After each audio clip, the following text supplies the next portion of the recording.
하나님의 말씀 함께 보겠습니다. 구약성경입니다. 구약성경 역대하 33장 말씀, 역대하 33장 1절부터 13절의 말씀, 구약성경 역대하 33장 1절로 13절의 말씀 함께 보시겠습니다. 므낫세가 왕위에 오를 때 나이가 12세라 예루살렘에서 55년 동안 다스리며 여호와 보시기에 악을 행하여 여호와께서 이스라엘 자손 앞에서 쫓아내신 이방 사람들의 가증한 일을 본받아 그의 아버지 히스기야가 헐어버린 산당을 다시 세우며 바알들을 위하여 제단을 쌓으며 아세라 목상을 만들며 하늘의 모든 1월 성신을 경배하여 섬기며 여호와께서 전에 이르시기를 내가 내 이름을 예루살렘에 영원히 두리라 하신 여호와의 전에 제단들을 쌓고 또 여호와의 전 두 마당에 하늘의 1월 성신을 위하여 제단들을 쌓고 또 흰놈의 아들 골짜기에서 그의 아들들을 불 가운데로 지나가게 하며 또 점치며 사슬과 요술을 행하며 신접한 자와 박수를 신임하여 여호와 보시기에 악을 많이 행하여 여호와를 진노하게 하였으니 또 자기가 만든 아로 새긴 목상을 하나님의 전에 세웠더라. 옛적에 하나님이 이 성전에 대하여 다윗과 그의 아들 솔로몬에게 이르시기를 내가 이스라엘 모든 지파 중에서 택한 이 성전과 예루살렘에 내 이름을 영원히 둘지라. 만일 이스라엘 사람이 내가 명령한 일들 곧 모세를 통하여 전한 모든 율법과 율례와 규례를 지켜 행하면 내가 그들의 발로 다시는 그의 조상들에게 정하여 준 땅에서 옮기지 않게 하리라 하셨으나 유다와 예루살렘 주민이 므낫세의 꾀임을 받고 악을 행한 것이 여호와께서 이스라엘 자손 앞에서 멸하신 모든 나라보다 더욱 심하였더라. 여호와께서 므낫세와 그의 백성에게 이르셨으나 그들이 듣지 아니하므로 여호와께서 아수르 왕의 군대 지휘관들이 와서 치게 하시매 그들이 므낫세를 사로잡고 쇠사슬로 결박하여 바벨론으로 끌고 간지라.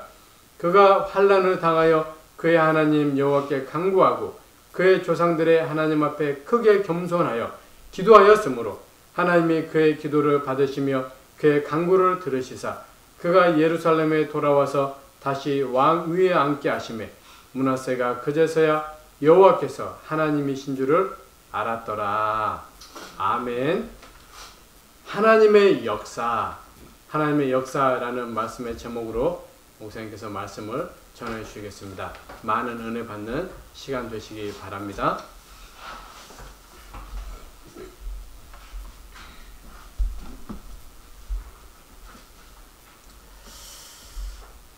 역사란 인류 사회의 변천과 흥망의 과정, 그리고 지난 시대에 남긴 기록, 또 이를 연구하는 학문이 바로 역사입니다. 또 인간이 지나온 모습이나 인간의 행위로 일어난 사실들을 말하는 것이 또 역사입니다. 역사가 남긴 인류 사회의 흔적들은 인간들이 예상할 수 없었던 수많은 일들이 일어났었고 또 인간 스스로가 역사의 혼돈을 초래하는 일들을 만들기도 하였습니다. 예를 들자면 전쟁 같은 것이겠지요. 이러한 역사들을 통해 볼 때 인류의 역사는 혼돈과 변화를 계속 반복해 왔습니다. 과학과 문명의 발달로 과거의 역사보다 현재 우리의 삶이 더 풍요로워졌지만 또 다른 혼돈과 변화에 우리는 시달리고 있음을 보게 됩니다. 풍요 속의 빈곤도 그렇고 또 우리가 전혀 예상하지 못하였던 코로나19 바이러스도 그렇고 또 전쟁과 분쟁, 또 미얀마에서는 군사 쿠데타로 인하여서 국민들이 큰 어려움을 겪는 이러한 일들이 역사의 변화 속에서 나타나고 있는 것입니다.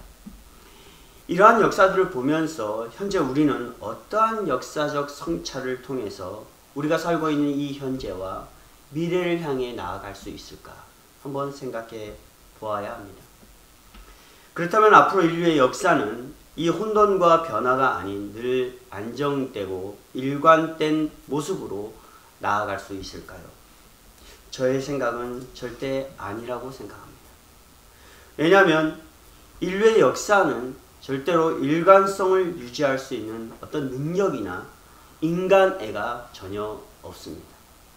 인간애가 우리 가운데 조금 나타난 것 같아도 시간이 지나면 그 인간애가 자기의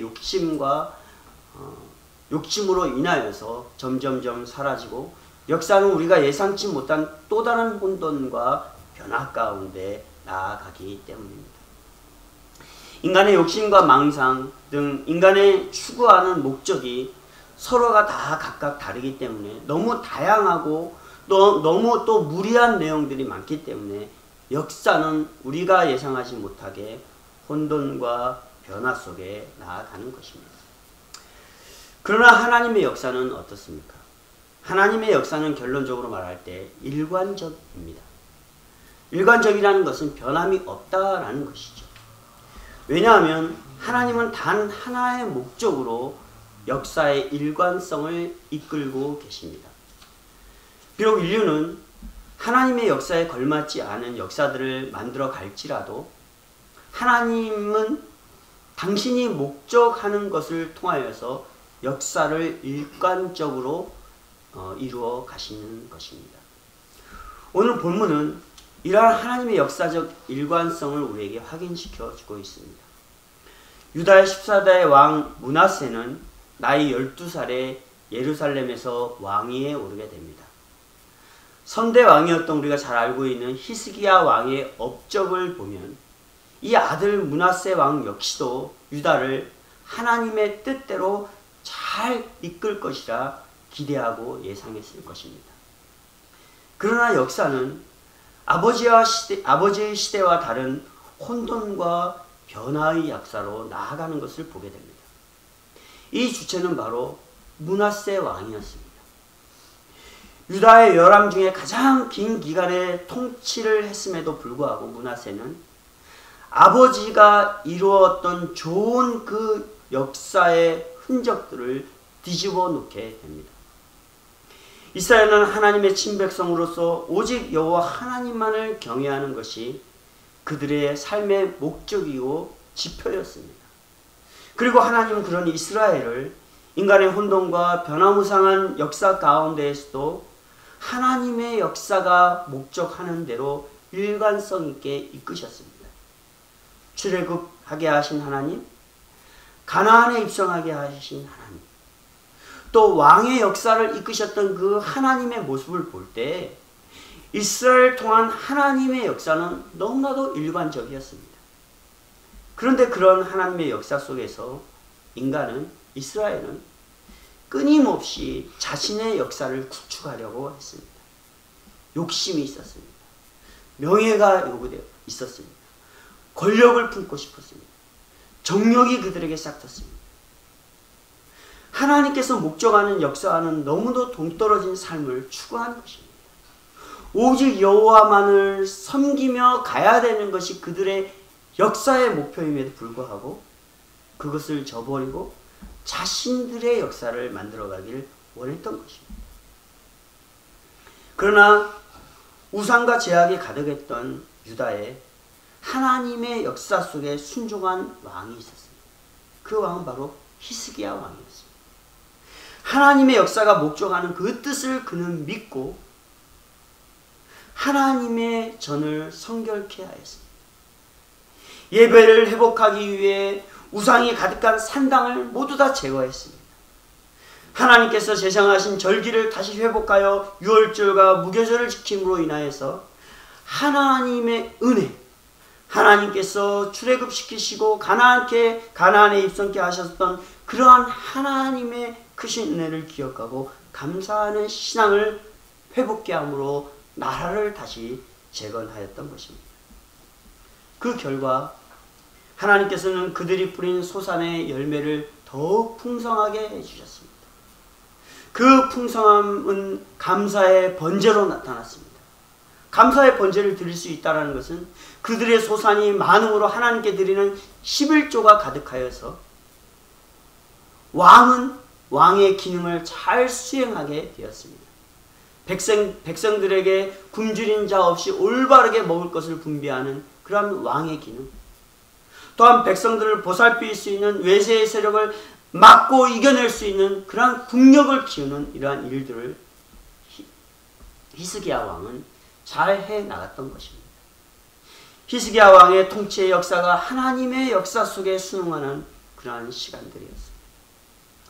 이와 같은 유다의 역사는 현재와 미래를 환히 밝혀주는 등불과 같았습니다. 그런데 다음의 왕 므낫세는 누구도 예상하지 못하는 역사적 혼돈을 초래하였습니다. 아버지 히스기야가 이루어놓은 하나님의 역사적 업적을 모두 다 무너뜨렸습니다.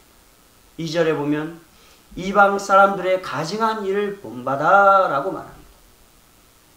여호와 보시기에 가증한 일이다 라는 것인데요. 가증한 일은 정말 꼴불견이라는 말이에요. 눈 뜨고 볼 수 없는 일을 행했다라는 것입니다. 그것이 바로 뭡니까? 악한 왕으로 잘 알고 있는 아하스 왕 때 행했던 몰렉 우상에게 숭배하는 일이었습니다. 오늘 성경에 보면 흰놈 골짜기라고 지칭하고 있죠. 흰놈 골짜기라는 것은 쓰레기를 모아서 태워버리는 그러한 산을 말합니다. 그런데 쓰레기를 태워버리는 것이 아니라 그곳에서 자녀를 몰렉 우상에게 불태워 바치는 인신제사를 부활시킨 것입니다.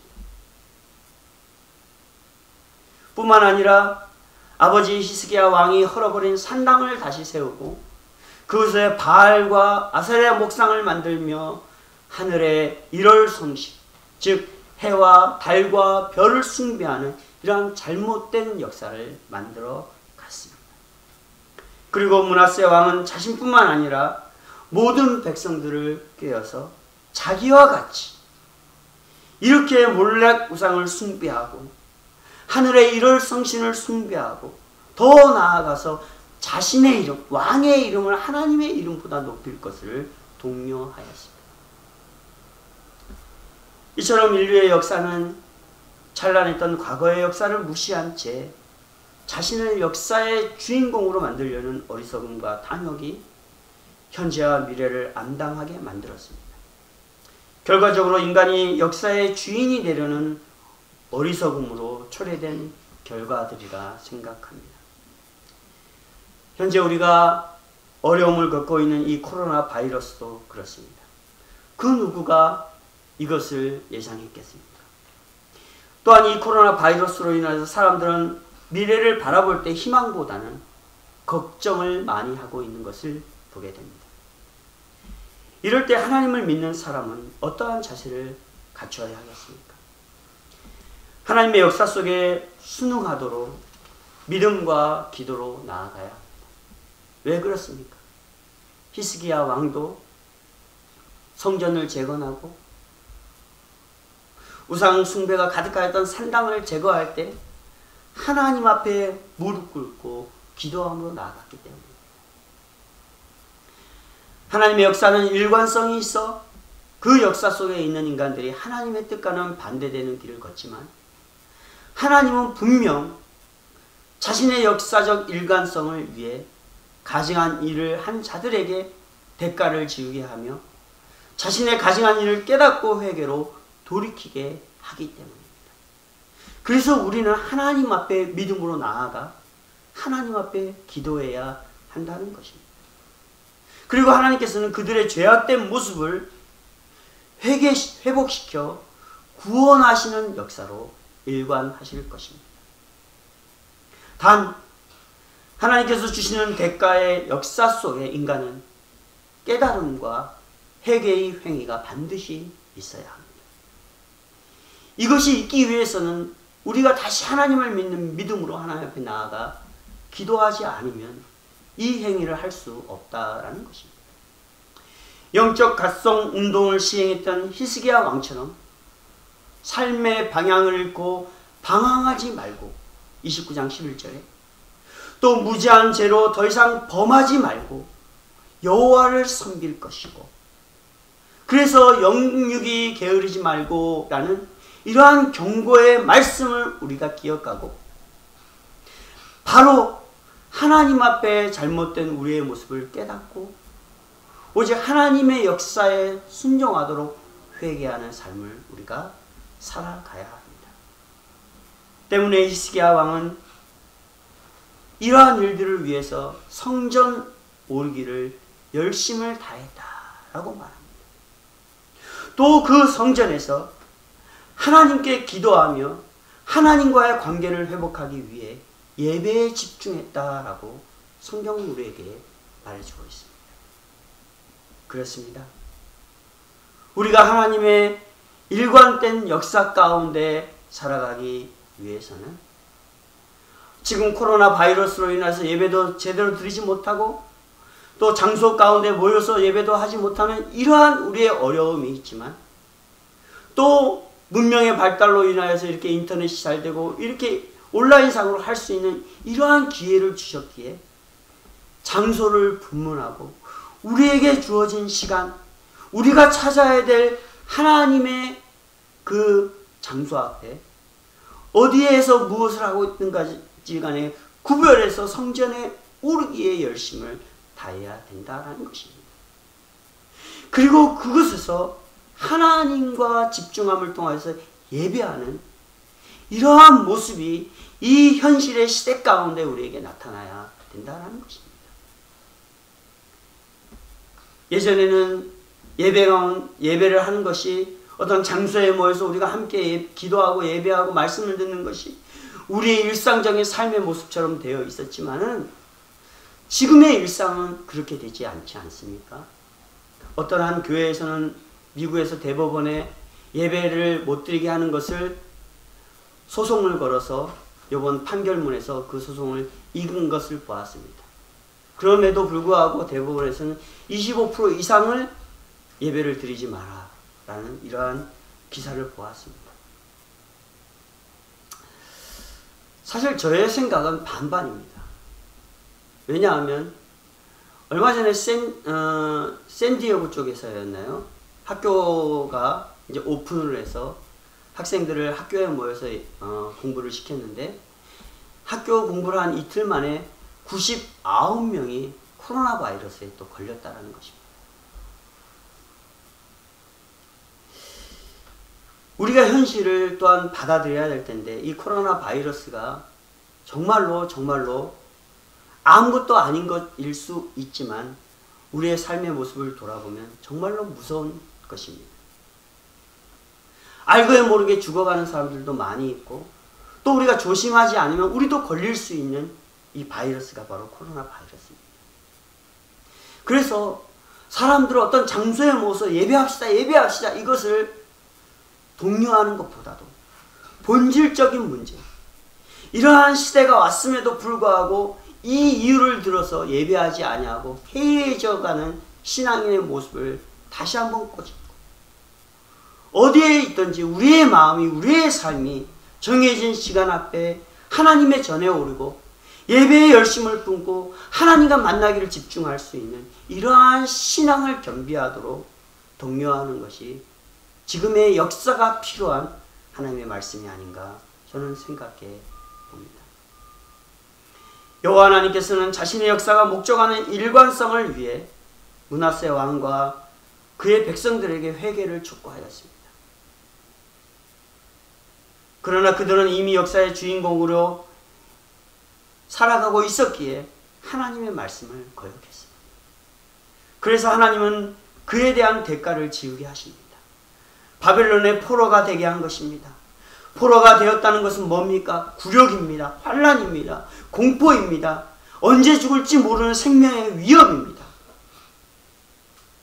자기들이 이 땅 가운데서 잘 살기를 위하여서 하나님을 떠났지만은 결국 그들은 이러한 공포 가운데 놓이게 되었다는 것입니다.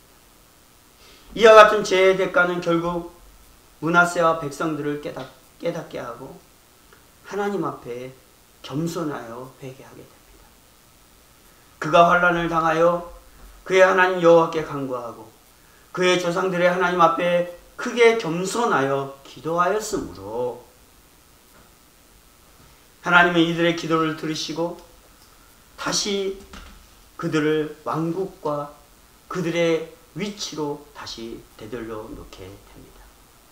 그리고 마침내 므낫세 왕과 백성들은 하나님의 역사 가운데 포함되어 여호와께서 하나님이신 줄 믿고 그 앞에 예배하고 그 앞에 나아가는 그러한 삶을 철저하게 살아가게 됩니다. 즉 하나님의 역사가 목적하는 일관된 삶으로 순종하며 살아가는 것입니다. 그것이 바로 뭡니까? 하나님의 전에 오르기를 열심을 그 전에서 하나님과 회복하기 위해 예배에 집중하는 그러한 삶입니다. 우리의 몸과 마음이, 우리의 생각이, 우리가 목적하는 그 모든 것이 결국 하나님이 되어야 된다는 사실. 그래서 우리가 무엇을 하고 있든지 간에, 어떤 환경이든지 간에, 어떤 어려움이든지 간에 하나님께서 요구하는 그 시간 앞에 우리가 나와서 우리의 몸과 마음을 드림으로 예배하는 것이 우리의 삶의 방향이다라는 것입니다. 사랑하는 성도 여러분, 오늘의 말씀이 우리에게 주는 교훈이 무엇이겠습니까? 오늘 이 혼란한 시대의 역사 가운데 왜 이렇게 되었지? 왜 하나님은 뭐 하시지? 라고 불평하고 원망하고 힘들어하는 것이 아니라 정말 이러한 시대가 오기 전까지 우리가 정말 하나님만을 찾고 하나님 앞에 몸과 마음을 다해서 예배하며 하나님의 역사 가운데 순종하며 살아왔는지를 우리가 돌아볼 수 있는 그러한 시간이 되어져야 합니다.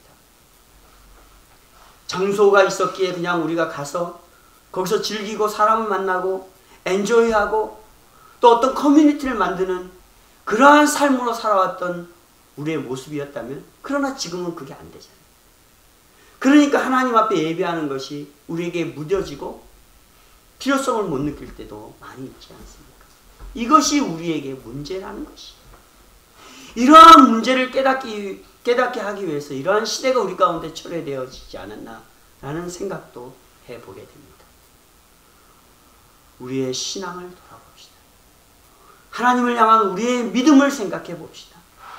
그래서 정말 우리 자신들이 하나님의 전을 찾았고, 그래서 하나님이 아니고는 안 되어서 우리가 하나님 앞에 무릎 꿇고 예배하는 삶을 살았는지, 그래서 하나님께서 주신 소산의 열매들을 통하여서 감사할 줄을 알고, 그 감사함을 통하여서 또 우리에게 주신 그러한 사명의 삶을 실천하며 이 땅 가운데 하나님의 사람으로 온전히 살아왔는지 우리가 한번 이 말씀을 통하여서 우리가 기억해보고, 이 혼돈의 역사 가운데 서 있는 우리들은 이제 하나님이 계획하시는 하나님의 역사 가운데로 우리가 들어갔습니다. 정말로 하나님께서 우리를 통하여서 계획하신 하나님의 구속사역을 온전히 이루어갈 수 있는 그런 우리 성도들과 우리의 삶이 되어지기를 부탁을 드립니다. 그러기 위해서는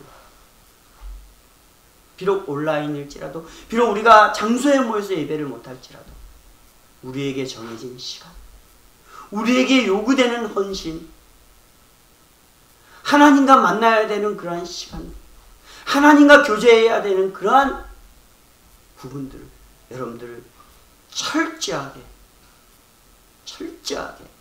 지켜서 하나님 앞에 살아갈 수 있는 그런 우리 모든 성도들이 되어지시기를 주님의 이름으로 부탁을 드립니다. 기도하겠습니다.